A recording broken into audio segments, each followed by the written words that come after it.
मुझे पता तो था कि 500 रुपए के अंदर कुछ खास ईयरबड्स नहीं मिलते, लेकिन फिर भी मैंने ट्राई करने के लिए इन ईयरबड्स को मंगवा लिया। ये हैं DFF के वायरलेस ईयरबड्स, जिन्हें मैंने सिर्फ 400 रुपए में खरीदा है। अब मुझे पता तो था कि 400 रुपए के ईयरबड्स में मैं बहुत कुछ एक्सपेक्ट नहीं कर सकता, लेकिन फिर भी मुझे इतनी उम्मीद थी कि मुझे इन ईयरबड्स में कुछ ना कुछ अच्छा जरूर मिलेगा। तो अब मैं इन ईयरबड्स को 400 रुपए के हिसाब से ही जज करूंगा। जब मैंने बॉक्स को हाथ में पकड़ा तब मेरे को लगा कि इसकी क्वालिटी डिसेंट सी है, इतना कुछ खास तो नहीं है, लेकिन चलो फिर भी 400 रुपए के हिसाब से इसकी क्वालिटी ठीक है। लेकिन जैसे ही मैंने इनको अनबॉक्स किया तो मुझे इनकी क्वालिटी बिल्कुल ही बेकार लगी। अब जैसे आप इसकी प्लास्टिक फिल्म को देख लिए, ये एकदम घटिया क्वालिटी की है। अब जैसे ही मैंने इन ईयरबड्स के कैरिंग केस को देखा तो इसकी क्वालिटी मेरे को थोड़ी डिसेंट सी लगी। वैसे हाथ में पकड़ने को तो ये कैरिंग केस थोड़ा सॉलिड फील होता है, लेकिन जैसे ही आप इनके ईयरबड्स को निकालेंगे आप देखेंगे कि इनके ईयरबड्स बहुत ही बेकार सी क्वालिटी के हैं। हालांकि ये लाइट वेट है, जो कि एक अच्छी बात है, लेकिन इनकी क्वालिटी बिल्कुल एवरेज सी है। अब मजे की बात तो ये है कि इन ईयरबड्स को बिल्कुल कॉपी बनाया गया है एप्पल के एयरपॉड्स प्रो की। आप चाहे कैरिंग केस को देख लीजिए या फिर इन ईयरबड्स के डिजाइन को देख लीजिए, ये बिल्कुल एयरपॉड्स प्रो की कॉपी लगते हैं। और तो और इस चार्जिंग केस के जो पोर्ट है वो एप्पल का लाइटनिंग पोर्ट है,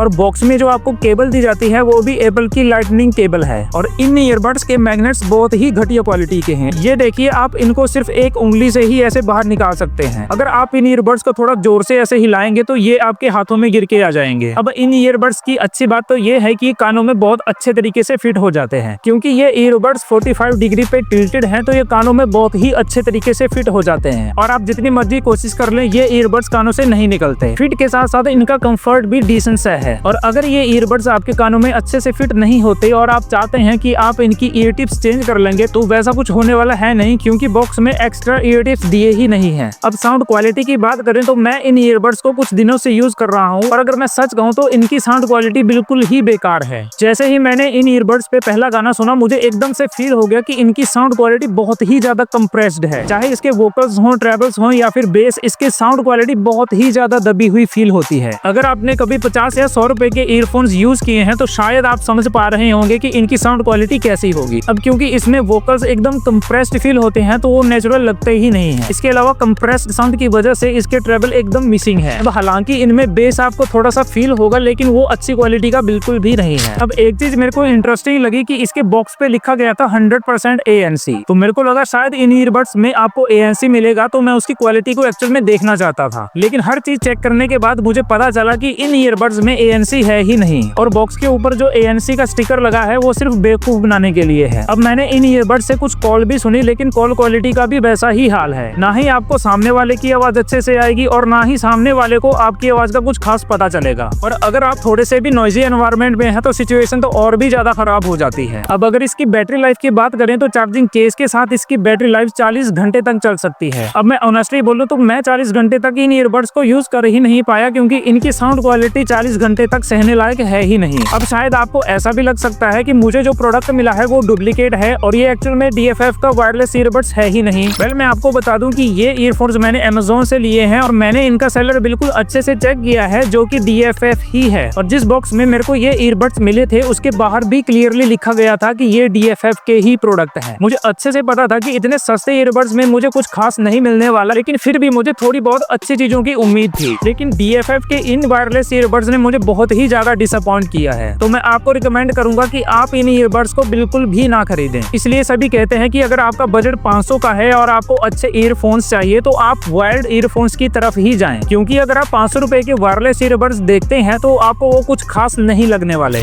मैं तो आपको सजेस्ट करूंगा कि अगर आपका बजट सिर्फ 500 है तो आप एक वायर्ड ईयरफोन ले लें, या फिर आप थोड़े से और पैसे डाल के 800 या 1000 रुपए में अच्छी कंपनी के वायरलेस ईयरबड्स ले लें। वैसे मैं 1000 रुपए के अंदर कुछ अच्छे वायरलेस ईयरबड्स का लिंक आपको डिस्क्रिप्शन में दे दूंगा।